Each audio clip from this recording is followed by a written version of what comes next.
नमस्कार। आज देश की तमाम फटाफट खबरों में आपका स्वागत है।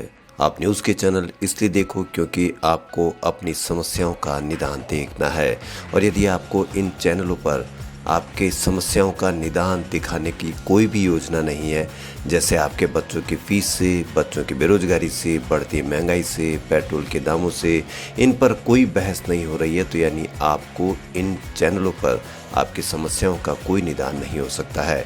इससे आपको क्या फ़ायदा होगा, ये अवश्य विचार करें और उसके बाद ही चैनलों को सब्सक्राइब करें। तो बढ़ते हैं खबरों की ओर, जिनमें खबरें हो आपके लिए खबरें हो। पंजाब कांग्रेस में चल रहे लंबे सियासी ड्रामे के बाद आलाकमान ने सीएम के लिए चरणजीत सिंह चन्नी के नाम पर रविवार को मोहर लगा दी। कांग्रेस विधायक दल के नेता चुने गए चन्नी सोमवार को यानी आज 11 बजे राज्य के मुख्यमंत्री के तौर पर शपथ लेंगे। चन्नी दलित सिख समुदाय से आते हैं और अमरिंदर सरकार में तकनीकी शिक्षा मंत्री थे। वे पंजाब के पहले दलित नेता हैं जो राज्य के मुख्यमंत्री बनेंगे। वहीं सूत्रों के हवाले से खबर है कि पंजाब में उप मुख्यमंत्री भी बनाए जा सकते हैं। सूत्रों का कहना है कि सुखजिंदर सिंह रंधावा को उप मुख्यमंत्री बनाया जाना तय है, जबकि दूसरे डिप्टी सीएम का अभी तक नाम तय नहीं किया गया है। चरणजीत सिंह चन्नी पंजाब के पहले अनुसूचित जाति के मुख्यमंत्री होंगे। विधायक दल का नेता चुने जाने के बाद वो राज्यपाल से मिलने पहुंचे। राज्यपाल बनवारी लाल पुरोहित से मुलाकात कर सरकार बनाने का दावा पेश करने के बाद चन्नी ने कहा कि हमने अपना दावा पेश किया है। राज्यपाल महोदय ने 11 बजे शपथ ग्रहण का समय दिया है। हालांकि कोई और मंत्री शपथ लेंगे या नहीं, इस पर उन्होंने कुछ भी नहीं कहा। मुख्यमंत्री जगन मोहन रेड्डी के नेतृत्व वाली युवा जन श्रमिक रायतू यानी वाईएसआर कांग्रेस ने आंध्र प्रदेश के स्थानीय निकाय चुनाव में बड़ी जीत हासिल की है। रविवार को घोषित नतीजों में अंतिम रिपोर्ट के मुताबिक पार्टी ने मंडल परिषद प्रादेशिक निर्वाचन क्षेत्रों की करीब 90% और जिला परिषद प्रादेशिक निर्वाचन क्षेत्रों के 99% सीटों पर क्लीन स्वीप जीत हासिल की है। जेडपीटीसी की 515 और एमपीटीसी की 7220 सीटों के लिए 8 अप्रैल को चुनाव हुए थे।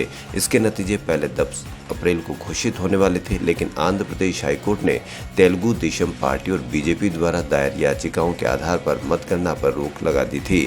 विपक्ष ने आरोप लगाया था कि चुनाव कार्यक्रम की घोषणा की तारीख से अनिवार्य आदर्श आचार संहिता का पालन नहीं किया गया था। पिछले गुरुवार को हाईकोर्ट की खंडपीठ ने मतगणना के लिए आखिरकार हरी झंडी दे दी और नतीजा ये रहा।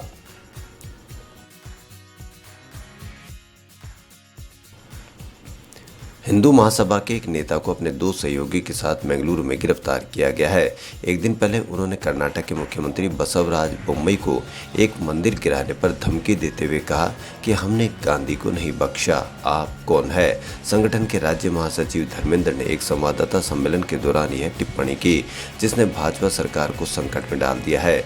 सुप्रीम कोर्ट के निर्देश के बाद मैसूर के नंजनगुड़ में एक मंदिर को तोड़े जाने को लेकर सरकार आलोचना के घेरे में आ गई है।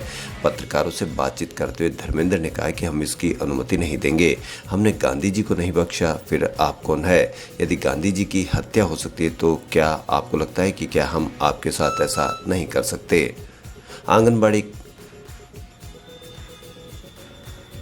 आंगनबाड़ी के बच्चों को अंडे बांटने में भ्रष्टाचारों के आरोपों को जिक्र करते हुए उन्होंने कहा कि कृपया याद रखें कि यह बसवराज बोम्मई, बीएस येदियुरप्पा और शशिकला जोले के लिए बेहद मुश्किल होगा।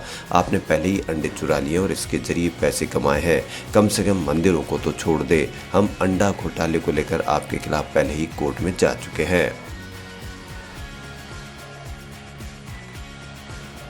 मुंबई में गणेश उत्सव के अंतिम दिन रविवार रात 9 बजे तक शहर में अलग अलग जगहों पर गणपति और माता गौरी की 19,789 प्रतिमाओं का विसर्जन किया गया। स्थानीय निकाय के एक अधिकारी ने बताया कि कोविड-19 के कारण इस बार लगातार दूसरे साल बेहद कड़ी पाबंदियों के साथ गणेश उत्सव मनाया गया। उन्होंने बताया कि विसर्जन के दौरान अभी तक कहीं से किसी अप्रिय घटना की सूचना नहीं मिली है।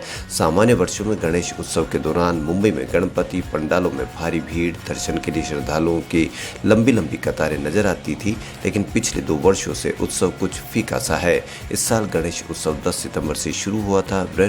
मुंबई महानगर पालिका के एक अधिकारी ने बताया कि नगर निकाय ने गणपति विसर्जन के लिए शहर में 173 जगहों पर कृत्रिम झीलें बनाई है। इसके अलावा प्रतिमाएं एकत्र करने के लिए केंद्र, सचल विसर्जन स्थल भी बनाए गए हैं। ये सारी व्यवस्थाएं कोविड-19 को ध्यान में रखते हुए की गई है। उन्होंने बताया कि बीएमसी के अधिकार क्षेत्र में 73 प्राकृतिक जल स्रोतों में गणपति विसर्जन की पूरी व्यवस्था की गई है। विराट कोहली आईपीएल के मौजूदा सीजन के बाद रॉयल चैलेंजर्स बेंगलुरु की कप्तानी छोड़ देंगे। उन्होंने अगले महीने शुरू होने वाले T20 वर्ल्ड कप के बाद भारतीय टीम की कमान छोड़ने की घोषणा पहले ही कर दी है। विराट ने अपने मैसेज में कहा कि आरसीबी की कप्तान के रूप में भी मेरा ये आखिरी आईपीएल होगा। मैं अपना आखिरी आईपीएल मैच खेलने तक आरसीबी का खिलाड़ी बना रहूंगा। आज से श्राद्ध पक्ष शुरू हो रहे हैं। पितरों की शांति के लिए भारत में श्राद्ध और तर्पण होते हैं। वहीं दुनिया के और भी ऐसे देश हैं जहां पितृ शांति के लिए ऐसा किया जाता है। चीन, जर्मनी, सिंगापुर, मलेशिया और थाईलैंड समेत कई देशों में मृत आत्माओं की शांति और भोजन के लिए पितरों की याद में खास त्योहार मनाए जाते हैं। भारत में पितृपक्ष सितंबर और अक्टूबर में मनाया जाता है।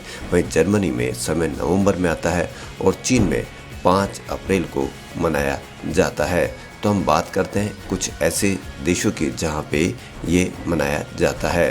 तो सबसे पहले हम बात करेंगे चाइना की। तो चाइना में दुनिया भर में पितरों का पर्व बस नाम और समय अलग अलग है। चाइना में छिंग मिंग फेस्टिवल के नाम से मनाया जाता है, जो कि हर साल 4-5 अप्रैल को मनाते हैं। छिंग का अर्थ साफ और मिंग का मतलब उज्जवल होता है। यह त्यौहार 4-5 अप्रैल को मनाया जाता है। इस मौके पर हॉलीडे होता है। लोग पूर्वजों को याद करने और उनकी कब्र की सफाई करने कब्रिस्तान पहुँचते हैं। फिर पूजा प्रार्थना के बाद कब्र की परिक्रमा भी करते हैं। यह करीब 2000 साल पुरानी परंपरा है। इस दिन पूर्वजों को ठंडा खाना खिलाते हैं और खुद भी ठंडा खाते हैं, इसलिए इसे ठंडे भोजन का दिन भी कहते हैं।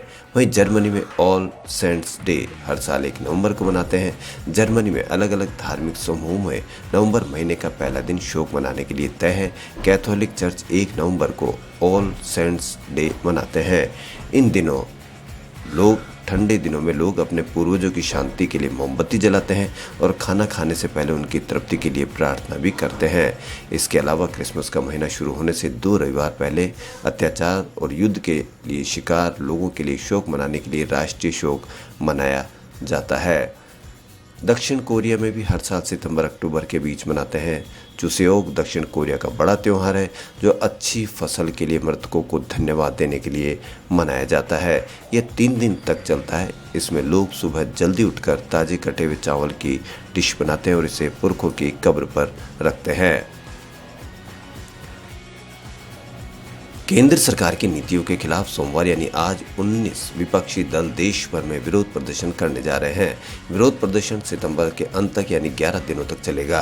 वहीं इस प्रदर्शन को लेकर विपक्षी नेताओं ने कहा कि उनकी पार्टी से संबंधित राज्य इकाइयों द्वारा इसकी रूपरेखा तैयार की जाएगी।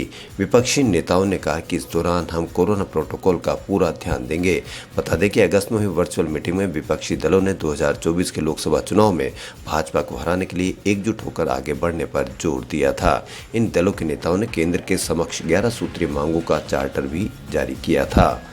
खबरों में फिलहाल इतना ही। यदि आपको हमारा चैनल पसंद आए तो लाइक, सब्सक्राइब, शेयर अवश्य करें। धन्यवाद।